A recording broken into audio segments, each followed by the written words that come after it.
चलिए, आज का टॉपिक है संयुक्त राष्ट्र संघ यूएनओ, ठीक है ना, यूनाइटेड नेशन ऑर्गेनाइजेशन। अभी हाल ही में अफ़गानिस्तान का विवाद लेकर के, ठीक है ना, यूएनओ जो है काफ़ी विवाद में रहा है, ठीक है ना।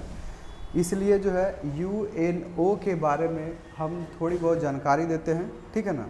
और जानकारी जो है इतना इस हद तक दिया जाएगा कि एग्ज़ाम के पॉइंट ऑफ व्यू से काफ़ी इम्पोर्टेंट रहेगा, ठीक है ना। तो सबसे पहले हम लोग बात करते हैं, सीधे पॉइंट पर आते हैं, यूएनओ।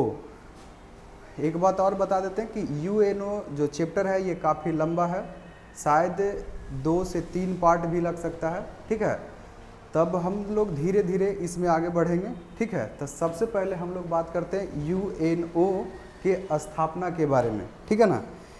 ये यूएनओ से पहले, ठीक है ना, यूएनओ जो है संयुक्त राष्ट्र संघ, इससे पहले जो है लीग ऑफ नेशन, ठीक है ना। यूएन एक जो है विश्व स्तर का संघ जो है वो पूरे वर्ल्ड में काम कर रही थी। ये जो है संघ बनाया गया था प्रथम विश्व युद्ध के बाद, ठीक है ना। प्रथम विश्व युद्ध होने के बाद लोगों को डर था कि इस तरह का जो है भयानक युद्ध आने वाले समय में ना हो, इसलिए इसके रोकथाम के लिए यूएन का गठन किया गया, ठीक है ना, जिसको लीग ऑफ नेशन कहा गया। ये लीग ऑफ नेशन उतना कारगर नहीं रहा, ठीक है, क्योंकि इसमें बड़े बड़े राष्ट्र जो है इसके सदस्य नहीं रहे। ये यूएन का बनाने का जो है श्रेय जो है वो अमेरिका का जाता है, लेकिन अमेरिका जो है इस यूएन का सदस्य नहीं रहा, ठीक है ना, जिसके कारण ये यूएन जो है वो प्रथम विश्व युद्ध के बाद यह जो है संघ वो फैलुआ रहा। और इसकी विफलता, यूएन के विफलता ही द्वितीय विश्व युद्ध का कारण बना। ये जो है द्वितीय विश्व युद्ध में जितने भी राष्ट्र थे उन सभी राष्ट्रों को एकत्रित कर शांतिपूर्ण ढंग से व्यवस्थित नहीं कर पाया, जिसके कारण ही द्वितीय विश्व युद्ध आरंभ हुआ, ठीक है। द्वितीय विश्व युद्ध आरंभ होने के और भी कई कारण हैं, ठीक है ना, और भी कई कारण हैं। इसमें जो है आर्थिक मंदी आता है, हिटलर, मुसोलिनी, मुस्तफ़ा कमाल पाशा आदि के जन्म भी जो है वो द्वितीय विश्व युद्ध का कारण बना, ठीक है ना। लेकिन इसके रोकथाम के लिए यूएन का गठन किया गया, जो यूएन फेल्यूर हो गया, ठीक है ना। ये फेल्यूर होने के बाद, ये विफल होने के बाद द्वितीय विश्व युद्ध जो है वो 1939 में आरंभ हो गया, ठीक है। ये द्वितीय विश्व युद्ध जो है वो प्रथम विश्व युद्ध से भी काफ़ी भयानक रहा। आप लोगों को पता होगा कि यह द्वितीय विश्व युद्ध जो है ये जापान के हिरोशिमा और नागासाकी पर परमाणु बम गिराने के बाद यह युद्ध का समापन हुआ, ठीक है ना। जब यह युद्ध समापन हुआ, इसके बाद जो है विश्व के सभी राष्ट्रों ने, ठीक है, एकत्रित होकर यह इस तरह का व्यापक युद्ध है, प्रथम विश्व युद्ध और प्रथम विश्व युद्ध से ज़्यादा व्यापक द्वितीय विश्व युद्ध, द्वितीय विश्व युद्ध से भी व्यापक यह बड़ा युद्ध जब वर्ल्ड में जिसको तीसरे वर्ल्ड वार के रूप में देखा जाता है, तीसरा वर्ल्ड वार ना हो, इसके लिए वर्ल्ड के जितने भी राष्ट्र थे, बड़े छोटे राष्ट्र, उन्होंने एक संघ का स्थापना किया। इस संघ का नाम जो है यूएनओ, संयुक्त राष्ट्र संघ, ठीक है ना, यूनाइटेड नेशन ऑर्गेनाइजेशन रखा गया। यह जो है इसकी स्थापना जो है 1945 में की गई, ठीक है। इसकी स्थापना कब की गई? 1945 में की गई। 1945 में यूएनओ का गठन सिर्फ यहाँ पर तीसरा वर्ल्ड वार ना हो, इसलिए जो है यह यूएनओ का गठन किया गया। साथ ही जो है इसके और भी कई उद्देश्य जो थे, जिसके कारण तीसरे वर्ल्ड वार होने का संभावना है, उन सभी संभावनाओं को जो है ये संगठन वो नष्ट कर देगा, ठीक है ना। ये ऐसा प्रयास रहेगा यूएनओ का कि तीसरा वर्ल्ड वार होने का जो भी संभावना उत्पन्न हो उसको ये संगठन, जो दुनिया का सबसे बड़ा संगठन है, यह संगठन क्या करेगा, उसको समापन करेगा। और यह भी समापन शांतिपूर्ण ढंग से, ठीक है ना, क्योंकि दूसरे वर्ल्ड वार में आपने देखा होगा कि जापान में हिरोशिमा और नागासाकी पर परमाणु बम गिराया गया, ठीक है ना, जिसके कारण यहाँ के सभी विश्व स्तर के देश, जितने भी देश हैं, वो सभी समझ गए कि अगर तीसरा वर्ल्ड वार होता है तो अब जो है वो तोप, बारूद, हथियार से नहीं लड़ा जाएगा, सीधे तौर पर परमाणु बम से होगा, ठीक है ना। और ये परमाणु बम जो है आप लोगों को पता ही होगा कि कितना खतरनाक है। इसमें जो है ये जो है इतना खतरनाक होता है कि ये नगर के नगर, शहर के शहर, ठीक है ना, राज्य के राज्य, ठीक, तबाह कर देता है, ठीक है। ये जो है इतना घातक होता है कि आपने जो है देखा होगा कि हिरोशिमा और नागासाकी पर जब बम गिरा था और बम गिरने के बाद कुछ ही समय में ये जो है सरेंडर कर दिया और द्वितीय विश्व युद्ध समापन हो गया। लेकिन तीसरे विश्व युद्ध में यूएनओ का अहम भूमिका है इसको रोकने के लिए, क्योंकि अब जो है सभी राष्ट्रों के पास जो है परमाणु हथियार कई अधिक मात्रा में है, ठीक है ना, इतना अधिक मात्रा में है कि ये पूरे पृथ्वी को जो है वो नष्ट कर सकता है। तब हम लोग चलते हैं यूएनओ के पास कि ये किस तरह से तीसरे वर्ल्ड वार को रोकने में मदद करेगा, ठीक है। तो सबसे पहले हम लोग देखेंगे कि इसका गठन कब हुआ। तो यूएनओ का गठन जो है वो 1945 में किया गया। कितना में? 1945 में। ये 1945 में सबसे पहले 26 जून, ठीक है ना, 26 जून 1945 को लगभग 50 राष्ट्रों ने, ठीक है ना, लगभग नहीं, पूरे तौर पर 50 राष्ट्रों ने एक यूएनओ के चार्टर पर सम्मिलित रूप से हस्ताक्षर किया, ठीक है ना, सम्मिलित रूप से हस्ताक्षर किया। चार्टर, यूएनओ के संविधान को चार्टर कहा जाता है, ठीक है ना। तो यूएनओ का जब संविधान जब आरंभ में बन रहा था उस समय यहाँ पर संयुक्त पूरे वर्ल्ड के देशों में से 50 देश, 50 राष्ट्रों ने 26 जून 1945 को, कितना, 26 जून 1945 को 50 राष्ट्रों ने इस चार्टर को बनाने के लिए जो है उस पर हस्ताक्षर किया, ठीक है ना। अब ये जब चार्टर जब बनना शुरू हुआ, यानी कि ये यूएनओ का संविधान जब बनकर तैयार होने लगा, ठीक है, तब कुछ ही समय के बाद जो है पोलैंड, जो जिस समय ये चार्टर बनकर के तैयार हो रहा था 26 जून 1945 में, ठीक है, उस समय पॉलिटिकल स्थिति के कारण पोलैंड शामिल नहीं हो पाया। लेकिन जब यूएनओ का संविधान चार्टर बनकर तैयार हुआ तब पोलैंड भी इस चार्टर पर हस्ताक्षर किया। तब जब यूएनओ पूर्णतः जब बना, ठीक है ना, जब यूएनओ पूर्णतः बनकर तैयार हुआ उस समय राष्ट्रों की संख्या 51 था, 51 थी, ठीक है ना।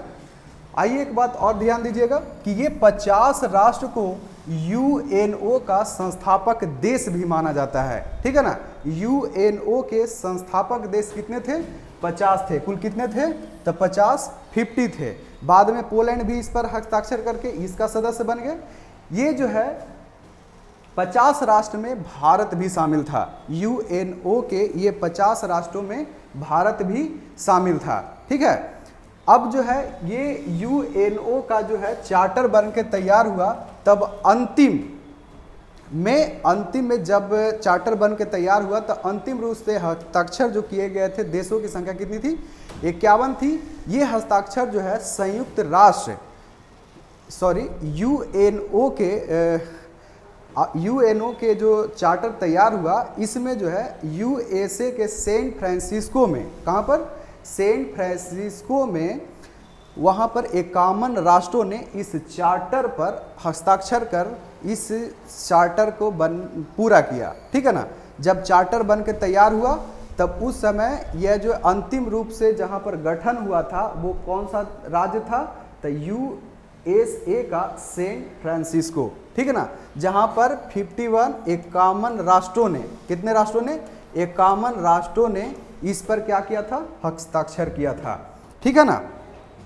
चलिए आगे देखिएगा कि UNO का अभी तो ये स्थापना हुआ इसका चार्टर का, अब UNO का विधिवत गठन, ठीक है ना, UNO का, किसका, UNO का विधिवत गठन जो है वो 24 अक्टूबर, ठीक है ना, 24 अक्टूबर 1945 को हुआ, ठीक है ना, 24 अक्टूबर 1945 को हुआ।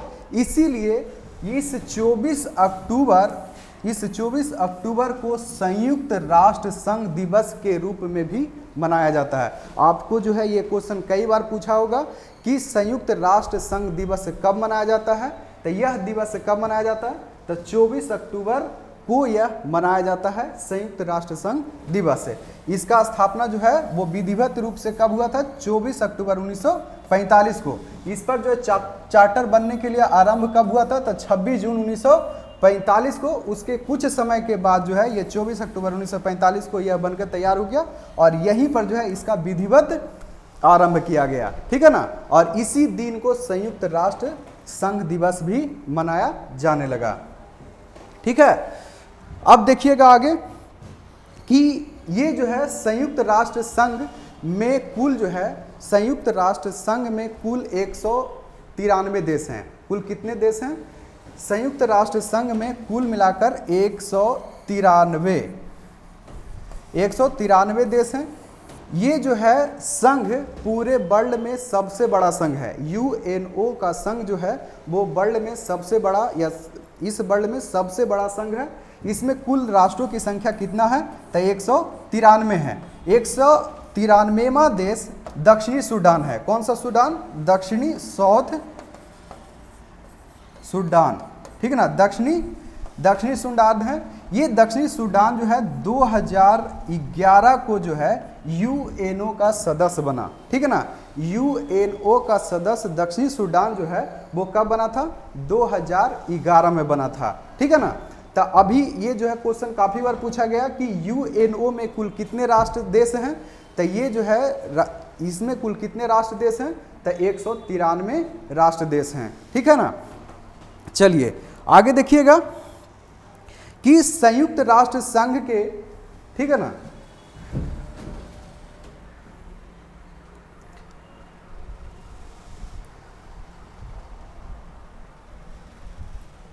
देखिएगा संयुक्त राष्ट्र संघ के स्थापना का उद्देश्य, ये जो है राष्ट्र, संयुक्त राष्ट्र बना, इसका जो है एक उद्देश्य था कि तीसरा वर्ल्ड वार ना हो, ठीक है ना, तीसरा विश्व युद्ध ना हो, और इसके लिए कुछ उद्देश्य इन्होंने तय किया, ठीक है ना। तो इसको हम लोग देखते हैं कि कुछ पॉइंट जो है वो लिखा गया है, ये मौजूद है। इस पर हम लोग देखेंगे कि क्या क्या ये उद्देश्य बनाए थे। तो ये पहला इनका जो उद्देश्य था वो अंतर्राष्ट्रीय शांति और सुरक्षा कायम करना, ठीक है ना। ये किसका उद्देश्य था, UNO का उद्देश्य था कि अंतर्राष्ट्रीय शांति और सुरक्षा कायम रखना। इसीलिए जो है जब अफगानिस्तान का जब ये मामला उठा तब सभी लोग जो है UNO के तरफ मुंह करके खड़े हैं, ठीक है ना। इसलिए कि ये UNO का ही दायित्व है कि अंतर्राष्ट्रीय जितने भी प्रकार के अंतर्राष्ट्रीय शांति का जो बात आता है, अगर यहाँ पर अंतर्राष्ट्रीय अशांति है तो इसका पूर्णतः दायित्व है किसका, UNO का, ठीक है ना, कि ये जो अंतर्राष्ट्रीय मामले का शांतिपूर्ण जो है उसका समाधान करें, ठीक है ना। तो ये जो है किसका उद्देश्य है, तो ये UNO का। इसी कारण जो है सब UNO के तरफ देखते हैं, अंतर्राष्ट्रीय शांति और सुरक्षा कायम रखना।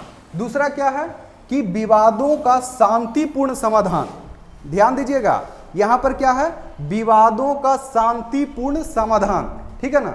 ये शांतिपूर्ण समाधान कहने का मतलब कि कोई भी अगर छोटे बड़े कोई भी किसी प्रकार के राष्ट्र हैं तो उसको ऐसा नहीं है कि आप बम बारूद या तोप गोला दिखा करके उसको डरा धमका करके जबरन जो है ये जो है शांति कायम करें, नहीं। ये जो है शांति जो है वो ये शांतिपूर्ण, ये जो विवाद को जो है वो शांतिपूर्ण ढंग से इसको समापन करें। ऐसा नहीं कि धमका के डरा करके जो है उस विवाद का निपटारा करें, ठीक है ना। तो पहला आपने देखा कि ये जो अंतर्राष्ट्रीय शांति और सुरक्षा कायम रखना, दूसरा जो है विवादों का शांतिपूर्ण समाधान, ठीक है। तीसरा है कि उपनिवेशवाद और साम्राज्यवाद का अंत हो, ठीक है ना। आप लोगों ने देखा होगा कि भारत भी जो है भारत भी जो था वो ब्रिटेन का एक उपनिवेश था, ठीक है ना। और इसने जो है कई सारे उपनिवेश और साम्राज्यवाद का जो है खूब जोर शोर से जो है, जब वर्ल्ड हिस्ट्री पढ़िएगा तो उसमें, ठीक है, जब बात आता है औद्योगिक क्रांति का, जब यूरोप में औद्योगिक क्रांति हुआ, ये औद्योगिक क्रांति के होड़ में ये उपनिवेशवाद और साम्राज्यवाद का जन्म हुआ, ठीक है ना। उपनिवेशवाद और साम्राज्यवाद का जन्म हुआ, जब कभी हम वर्ल्ड हिस्ट्री पढ़ेंगे तो उसमें चर्चा करेंगे, ठीक है ना। तो ये देखिएगा कि उपनिवेशवाद और साम्राज्यवाद का अंत हो, किसी को जो है कोई गुलाम बना के नहीं रखेगा और ना ही उसको अधीन करके रखेगा। यह करना जो है यूएनओ, अगर ऐसा कोई करता है तो यूएनओ जो है उस पर एक्शन लेगा, ठीक है ना। उसके बाद कहता है कि विश्व में सामाजिक, आर्थिक, सांस्कृतिक, ठीक है ना, ध्यान दीजिएगा कि विश्व में सामाजिक, आर्थिक, सांस्कृतिक, मानवीय विकास के लिए अंतर्राष्ट्रीय सहयोग स्थापित करेगा। कौन करेगा ऐसा? यूएनओ करेगा।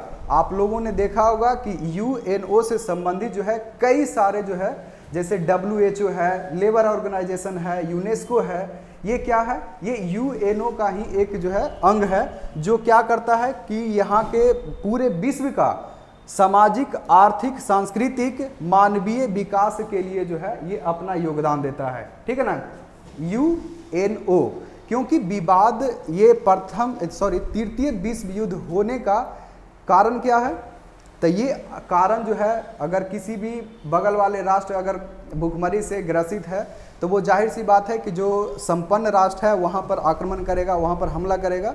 तो ऐसा करा जाए कि जितने भी राष्ट्र हैं वर्ल्ड में, उसको जो है हर किसी को कहीं ना कहीं जो है उसको क्या किया जाए, कुछ ना कुछ जो है संपन्न किया जाए, ताकि जो है अगल बगल राष्ट्रों को वह इस प्रकार के युद्ध वाले स्थिति ना पैदा कर पाए, ठीक है ना।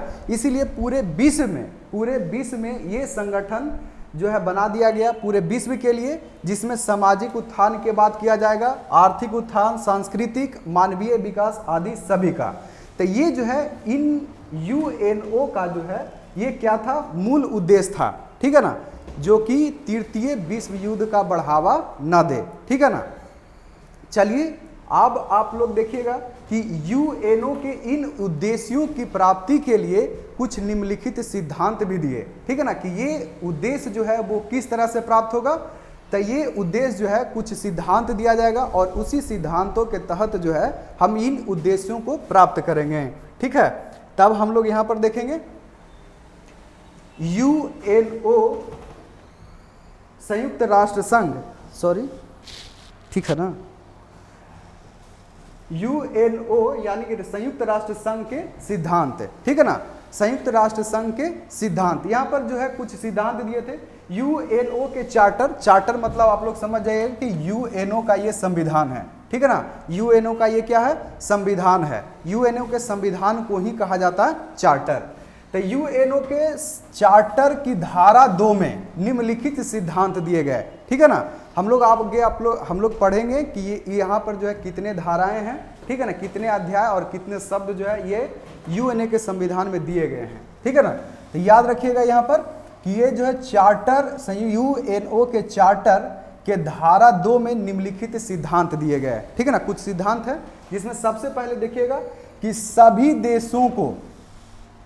देशों की समानता, संप्रभुता, ठीक है ना, समानता यानी जितने भी वर्ल्ड में देश हैं सभी एक समान हैं, सभी को संप्रभुता सम्मान दिया जाएगा, ठीक है ना, सभी संप्रभुता के साथ सम्मान दिया जाएगा, ठीक है ना। प्रत्येक सदस्य चार्टर के दायित्वों का पालन करेगा। जितने भी सदस्य राष्ट्र हैं यूएनओ का, लगभग कितने सदस्य देश हैं, तो 193। ये जितने भी सदस्य राष्ट्र हैं वो सभी के सभी जो है ये चार्टर यानी कि संविधान के में जितने भी दायित्व हैं उन दायित्वों का ये पालन करें, ठीक है ना। अगला जो है यूएनओ के सभी देश आंतरिक मामलों में हस्तक्षेप नहीं करेगा, ठीक है ना। ध्यान दीजिएगा कि यूएनओ का किसी भी देश के आंतरिक मामले में यह हस्तक्षेप नहीं करेगा। अगर सीमा के अंदर किसी प्रकार का विवाद है तो वो विवाद खुद के देश का होगा, वो यूएनओ इसमें कोई भी हस्तक्षेप नहीं करेगा। लेकिन अगर जो है देश अगर चाहता है ऐसा कि कुछ आंतरिक मामले में हस्तक्षेप करे तो ये अगर परमिशन देता है तब जो है यूएनओ कुछ उस पर एक्शन लेगा। लेकिन ऐसे अगर यूएनओ जो है वो देश के आंतरिक मामलों में किसी प्रकार का हस्तक्षेप नहीं करेगा, ठीक है ना। आगे देखिएगा कि अगला सिद्धांत क्या दिया इसने कि प्रत्येक सदस्य अंतर्राष्ट्रीय विवादों का निपटारा वो जो है शांतिपूर्ण ढंग से करेगा, ठीक है ना। प्रत्येक सदस्य जितने भी ये सदस्य हैं 193 वो अंतर्राष्ट्रीय विवाद जितने भी अंतर्राष्ट्रीय विवाद हैं तो उन विवादों का निपटारा जो है वो शांतिपूर्ण ढंग से करेंगे, ठीक है ना। चाहे वो भारत पाकिस्तान का मामला हो, चाहे भारत चीन का मामला हो, ठीक है ना, या तो फिर चाहे अफगानिस्तान और पाकिस्तान का मामला हो, या तो फिर अगर इससे संबंधित अगर भारत आता है तो भारत को भी, ये सभी जो है वो शांतिपूर्ण ढंग से हों। भले ऐसा ना हो, ठीक है ना, लेकिन लिखा गया है ऐसा ही, ठीक है ना।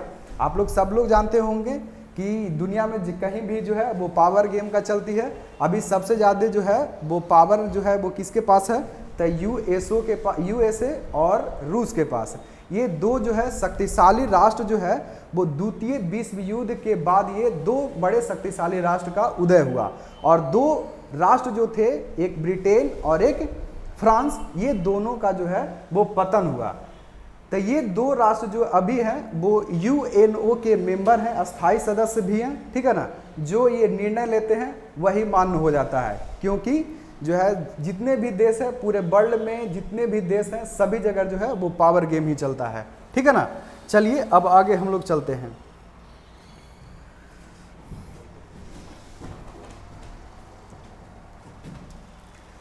अब देखिएगा यहाँ पर संयुक्त राष्ट्र संघ का संविधान, ठीक है ना। संयुक्त राष्ट्र संघ का संविधान, ये संयुक्त राष्ट्र संघ का संविधान जो है इसमें जो है कुल मिलाकर के इसके चार्टर में कुल जो है 19 अध्याय हैं। कुल कितने अध्याय हैं 19 अध्याय, 19 अध्याय, 111 धाराएं, ठीक है ना। और लगभग जो है 50,000 शब्द का प्रयोग किया गया। इतना तो अपना भारत का संविधान जो है इसमें जो है शब्दों का अगर बात किया जाए तो काफ़ी ज़्यादा, लेकिन ये वर्ल्ड स्तर का जो है एक संविधान है जो इतने कम अध्याय और कितने कम धाराएं और शब्दों में जो है वो सिमटा हुआ है, ठीक है ना। अब भारत का संविधान तो पता होगा कि सभी देशों में सबसे बड़ा जो है वो संविधान जो है वो कहाँ का है, भारत का ही है, ठीक है ना। तो याद रखिएगा कि ये संयुक्त राष्ट्र संघ का जो संविधान है इसमें जो है कुल कितने अध्याय हैं, ये अध्याय की संख्या 19 है, धाराओं की संख्या 111 है, और ये शब्द की संख्या इसमें कुल कितने शब्द का प्रयोग किया गया है तो लगभग 50,000 शब्द का प्रयोग किया गया है। ये यूएनओ के संविधान को ही क्या कहा जाता है, चार्टर कहा जाता है। यूएनओ के संविधान को क्या कहा जाता है तो चार्टर कहा जाता है, ठीक है ना। और इस चार्टर में कुल कितने 19 अध्याय, 111 धाराएं और 50,000 शब्द का प्रयोग किया गया है। इसके बाद हम लोग आते हैं संयुक्त राष्ट्र संघ का संविधान, यूएनओ संयुक्त राष्ट्र संघ की सदस्यता, ठीक है ना। यूएनओ की सदस्यता, कोई भी देश अगर यूएनओ का सदस्य बनना चाहता है उसके लिए क्या कैटेगरिया है, उसको क्या फुलफिल करना पड़ेगा, उसके बारे में हम लोग देखेंगे, ठीक है ना। तो सबसे पहले हम लोग देखते हैं कि कोई भी राष्ट्र अगर है वो अगर यूएनओ का सदस्य बनना चाहता है तो उसको सबसे पहले जितने भी सदस्य राष्ट्र हैं उसका 2/3 बहुमत चाहिए। यानी कि अभी जो है वो कुल सदस्य राष्ट्रों की संख्या जो है वो 193 है, ठीक है ना। यह 193 में से 2/3 बहुमत के साथ है, ठीक है ना, 2/3 बहुमत के साथ जो है वो संविधान 2/3 बहुमत के साथ जो है इसके सदस्यता के लिए जो है प्रस्ताव पारित किया जाएगा, ठीक है ना। कितने? पूरे सदस्य का 2/3 बहुमत के साथ है, ठीक है ना। ये यहाँ पर थोड़ा सा ध्यान रखिएगा, इसमें जरूरी यह है कि सुरक्षा परिषद के 15 सदस्यों में से, ठीक है ना, कौन? सुरक्षा परिषद, नाम सुने होंगे, सुरक्षा परिषद। सुरक्षा परिषद की संख्या कितना है? 15। आप लोग आगे हम लोग पढ़ेंगे सुरक्षा परिषद के बारे में, ठीक है ना। ये सुरक्षा परिषद के बारे में थोड़ा सा समझ लीजिएगा। तो ये सुरक्षा परिषद में सदस्यों की संख्या 15 है। इसमें जो है वो 5 अस्थाई सदस्य होते हैं और 5 अस्थाई सदस्य और 10 जो है वो अस्थाई सदस्य होते हैं, ठीक है ना। सुरक्षा परिषद में कुल अस्थाई सदस्य की संख्या कितना है? तब 5 और अस्थाई सदस्य की संख्या कितनी है? तब 10 है, ठीक है ना। फिर से सुरक्षा परिषद में अस्थाई सदस्य की संख्या 5 और अस्थाई सदस्य की संख्या कितना है? तब 10 है। ये 5 जो है अस्थाई, ठीक है ना, और 10 क्या है? अस्थाई, ठीक है ना। ये याद रखिएगा। ये 5 जो है अस्थाई राष्ट्र हैं, उसमें से जो है सबसे पहले आप लोग ध्यान रखिएगा कि USA, अमेरिका, रूस, ठीक है, चीन और ब्रिटेन, फ्रांस। आप लोग मैप में ध्यान से अगर आप देखिएगा तो तुरंत याद हो जाएगा। तो पहला कौन था? रूस। अस्थाई सदस्य में पहला सदस्य कौन है? रूस। दूसरा USA, अमेरिका जिसको कहते हैं। उसके बाद चीन और 2 और हैं, ब्रिटेन और फ्रांस। ये जो हैं वो अस्थाई सदस्य हैं, ठीक है ना। और बाकी जो है वो अस्थाई सदस्य, ये अस्थाई सदस्य जो है वो 2 साल के लिए चुने जाते हैं, ठीक है ना। हम लोग ये सुरक्षा परिषद के बारे में जब बात करेंगे तो वहाँ पर डिटेल करेंगे। बस आपको जानने के लिए बता दिया गया कि इसमें सदस्यों की संख्या 15 है, जिसमें से 5 जो अस्थाई सदस्य और 10 जो है वो अस्थाई सदस्य हैं। अभी जो है ये सुरक्षा परिषद के 10 अस्थाई सदस्य में भारत भी शामिल है, ठीक है ना। तो हम लोग फिर वापस आते हैं कि ये जो है UNO का सदस्य कैसे बनता है, ठीक है ना। तो ये पूरे राष्ट्र में से 2/3 बहुमत से जो है ये पारित होगा। इसमें जरूरी यह है कि सुरक्षा परिषद के 15 सदस्यों में से 9 का जो है वो वोट वो किसके? उस राष्ट्र जो बनने के लिए राष्ट्र है उस राष्ट्र के तरफ जो है यह 9 वोट होना चाहिए। यानी कि इस 15 सदस्य में से 9 का जो है मंजूरी होना चाहिए, ठीक है ना। और इसमें जो है 15 में से जो है वो 5 सदस्य, ठीक है ना, 5 सदस्य जो अस्थाई सदस्य है उस 5 का 5 जो है वह उसका भी मंजूरी होना चाहिए, ठीक है ना। ध्यान रखिएगा कि ये अस्थाई सदस्य की संख्या जो 5 है उस 5 में से एक भी सदस्य अगर नकारात्मक वोट देता है यानी वीटो का प्रयोग करता है, ठीक है ना। वीटो का प्रयोग भी हम लोग आगे चर्चा करेंगे, ठीक है ना। अगर ये 5 सदस्य जो है नकारात्मक वोट अगर देता है तो ये जितना भी अगर 2/3 बहुमत के साथ यह जो है सदस्य बनने के लिए आता है, ठीक है ना, उसके बाद जो है इसमें से अगर 15 में से अगर 14 वोट भी पड़ जाए और अगर अस्थाई सदस्य का एक मेंबर भी इसको अगर नहीं मान्यता देता है, अगर वीटो का प्रयोग कर देगा, तब वो सदस्य राष्ट्र जो है वो UNO का सदस्य नहीं बन पाएगा, ठीक है ना। तो याद रखिएगा कि इसको कोई सदस्य राष्ट्र बनने के लिए जो है 2/3 बहुमत के साथ पारित होना चाहिए। और ये सुरक्षा परिषद में से 15 में से कुल कितने? 9 वोट जो है इसके अधीन होना चाहिए, जो राष्ट्र बन रहा है उसके अधीन, ठीक है ना। उसमें से जो है 5 अस्थाई सदस्यों में से 5 का 5 जो है वो इसके ही फेवर में होना चाहिए। तब जो है वह संयुक्त राष्ट्र संघ का सदस्य बनेगा, ठीक है ना। याद रहेगा ना, कितना चाहिए? 193 का जो है 2/3 सदस्य का जो है वो हामी होना चाहिए और ये सुरक्षा परिषद में 15 में से 9 वोट, और जिसमें से ये 15 सदस्यों में से 5 अस्थाई का जो है सकारात्मक वोट होगा, तब जो है यह यूएनओ का सदस्य बनेगा। ठीक है ना। आगे हम लोग देखते हैं।